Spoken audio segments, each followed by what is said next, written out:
Tá bom, eu admito. Esses dias eu tava tretando na internet, né? Pra quem não sabe, eu me criei tretando na internet. Eu treto na internet desde o Orkut.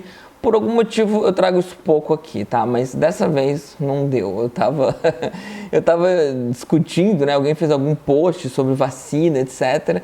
E alguém comentou, né? Veio com aquele discurso, aquele lero-lero básico anti-vacina. Eu chamei de gado, né? Porque eu não sou tão respeitoso assim quando eu tô falando besteira na internet, quanto eu sou no meu canal, ou quando eu sou nas minhas aulas, eu enquanto professor, tá? Existem vários Daniéis por aí e eu sou vários deles.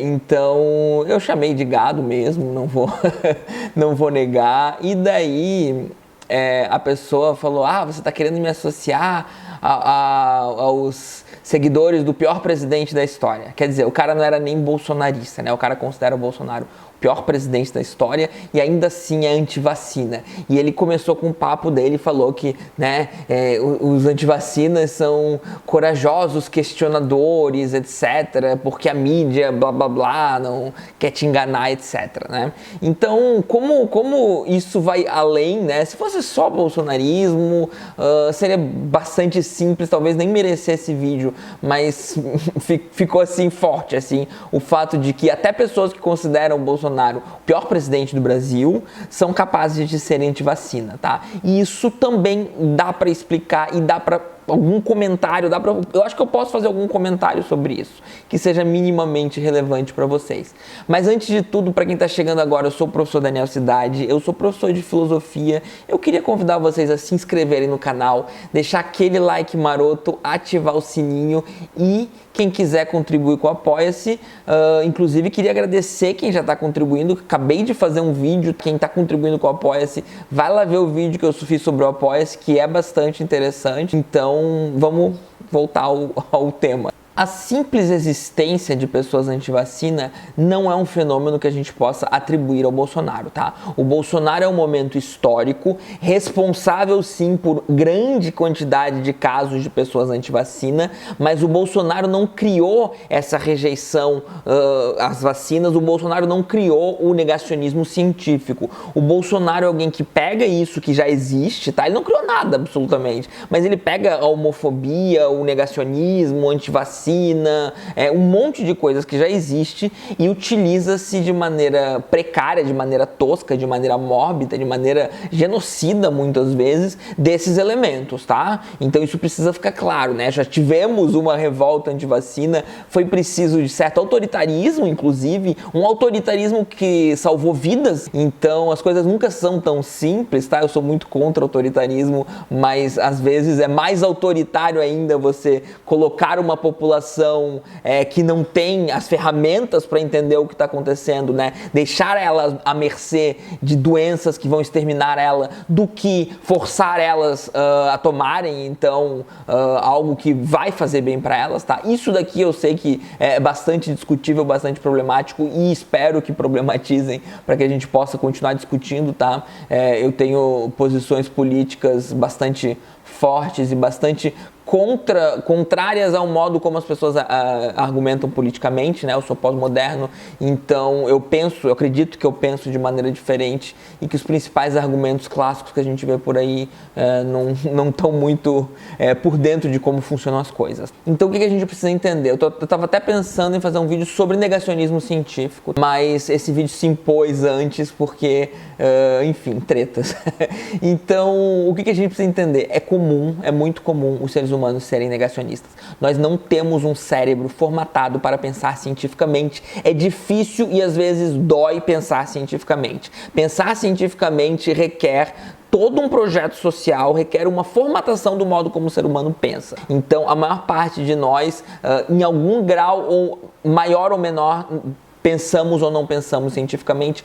Todo mundo se sente um pouco revoltado, até um pouco prejudicado quando alguma questão científica se coloca contra os nossos valores, tá? Então, os nossos valores, eles não estão completamente alheios ao nosso pensar científico. Isso é uma crítica, inclusive, pós-moderna e bastante interessante, tá? Então, é bastante comum. A gente não consegue, por exemplo, pensar estatisticamente, né? Claro que pessoas que treinaram e etc. conseguem, mas mesmo assim vão se sentir desafiados quando as estatísticas ameaçarem ou ultrajarem seus valores morais. Então a gente tem dificuldade de pensar estatisticamente, a gente tem dificuldade, né, de pensar no ser humano como um número dentre outros, e a gente tende mais a pensar, né, nos casos pessoais. Então, fulano, mas eu tenho um tio que blá blá blá, mas eu tenho não sei o que blá blá blá, né? Então a gente tem um recorte, a gente chama isso de viés de confirmação, tá? A gente tende a dar mais importância àquilo que corrobora nossos argumentos, a gente dá mais importância a isso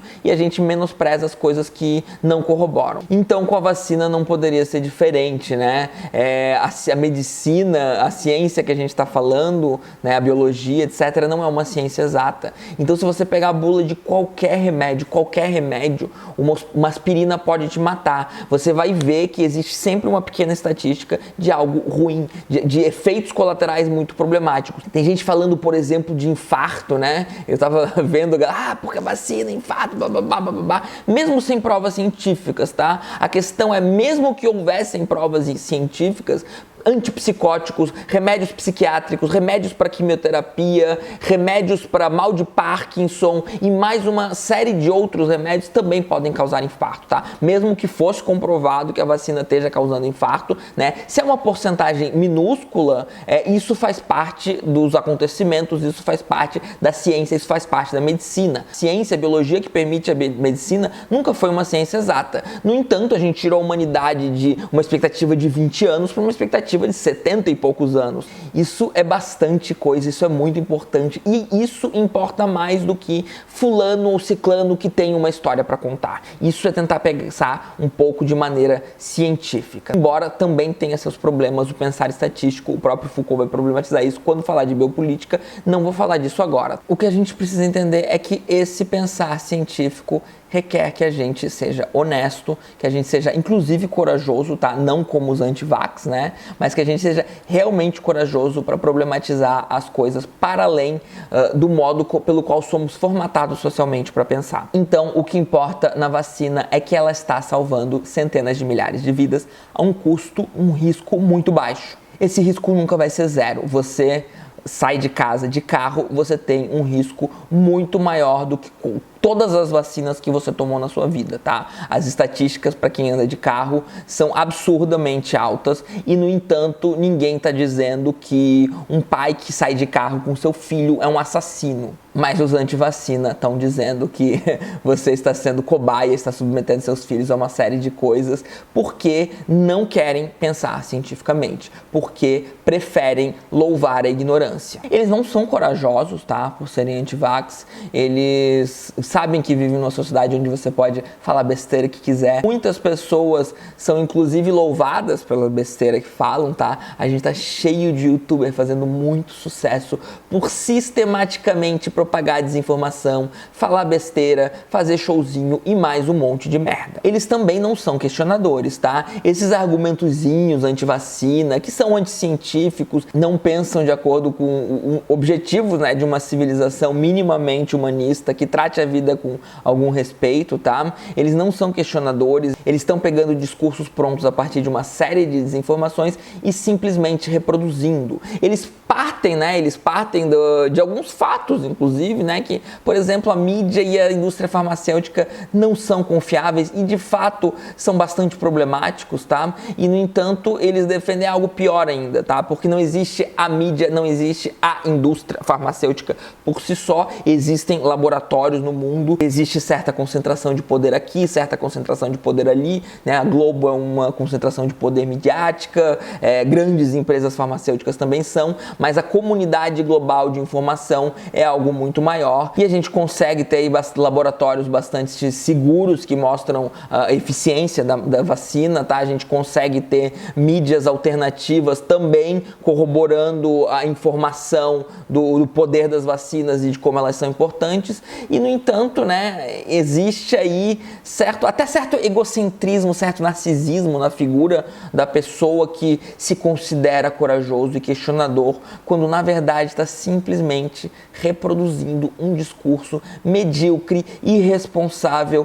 e que não parou para questionar e para entender minimamente o que significa a biologia, a medicina, a ciência envolvida por trás das vacinas, a própria história, né, a própria história que mostra como certos ideais governamentais exploram a desinformação, exploram a ignorância das pessoas para conseguir, né, benefícios para uma elite, que normalmente é sempre nisso que resulta toda essa massa de desinformação, né? Sempre benefícios para uma elite que se beneficia com a ignorância. Então fica aí, né, esse desabafo quase aos antivax, porque, desculpa gente, mas vocês não são questionadores, vocês não são corajosos, vocês, ainda que não gostem do Bolsonaro, vocês estão corroborando para um projeto de governo genocida, vocês estão contribuindo para um projeto de civilização ignorante que pensa como um rebanho, pensa como um gado. Então é isso, pessoal, espero que tenham gostado e até mais.